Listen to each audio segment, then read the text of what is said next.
રાજકોટ જિલ્લાના ઉપલેટા તાલુકાના ગદેથળ ગામે વાળા પરિવાર, કબીરજી બાપુ તેમજ લાલ બાપુ પરિવાર દ્વારા ભાગવત સપ્તાહનું આયોજન કરવામાં આવ્યું। ઉપલેટા તાલુકાના ગદેથળ ગામે ગાયત્રી આશ્રમ ખાતે લાલ બાપુ પરિવાર દ્વારા અનેક કાર્યક્રમો કરવામાં આવે છે, જે દર કાર્યક્રમોમાં ગાયત્રી મંદિર ખાતે હજારો શ્રદ્ધાળુઓ પધારે છે, ત્યારે આ ગાયત્રી આશ્રમ બાજુમાં ગદેથર ખાતે ફરી એકવાર ભાગવત સપ્તાહ જ્ઞાનયજ્ઞનું ભવ્ય આયોજન શ્રી વાળા પરિવાર દ્વારા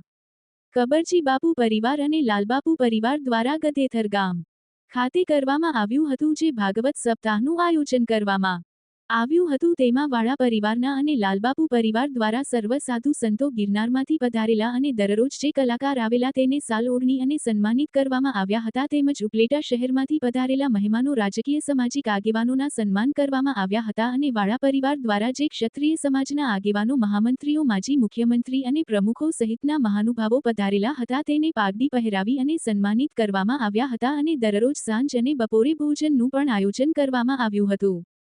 લાલબાપુ જે દિવસથી ગદેથરથી ગયા છે અને આજે પહેલી વાર ગદેથર ગામમાં વર્ષો બાદ ફરી પધાર્યા તે બદલ એના સામૈયા કરવામાં આવ્યા હતા અને ગામના મંદિરોમાં પહેલા દર્શન કર્યા તે પછી ભાગવત સપ્તાહમાં આવ્યા। વિપુલ ધામેચા, ન્યૂઝ 14 ઉપલેટા। ગદેથર ગામની અંદર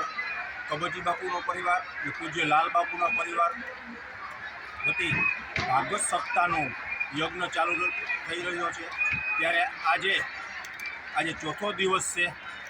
અને લાલ બાપુની પધરામણી થઈ તો હજારો માણસોએ દર્શનનો લાભ લીધો અને હજારો માણસોએ પ્રસાદનો પણ લાભ લીધો। ઘણા બધા સૌરાષ્ટ્ર ગુજરાતની અંદરથી બધા સંતો પધાર્યા, રાજકીય પણ ઘણા બધા પધાર્યા। માજી મુખ્યમંત્રી શંકરસિંહ વાઘેલા, પ્રદીપસિંહ, હકુબા, અમારા સ્ટેટુ તેમજ કેશવદેવસિંહ, બધા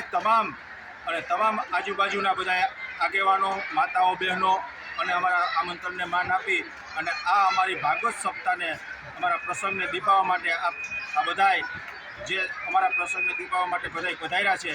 આ બધાયનું આ તકે અમે વાળા પરિવાર, અમારા કબરજી બાપુના પરિવાર અને પૂજ્ય લાલ બાપુનો પરિવાર અમે એમનો ખૂબ ખૂબ ધન્યવાદ પાઠવીએ છીએ અને એનો શબ્દથી એનું સ્વાગત કરીએ છીએ।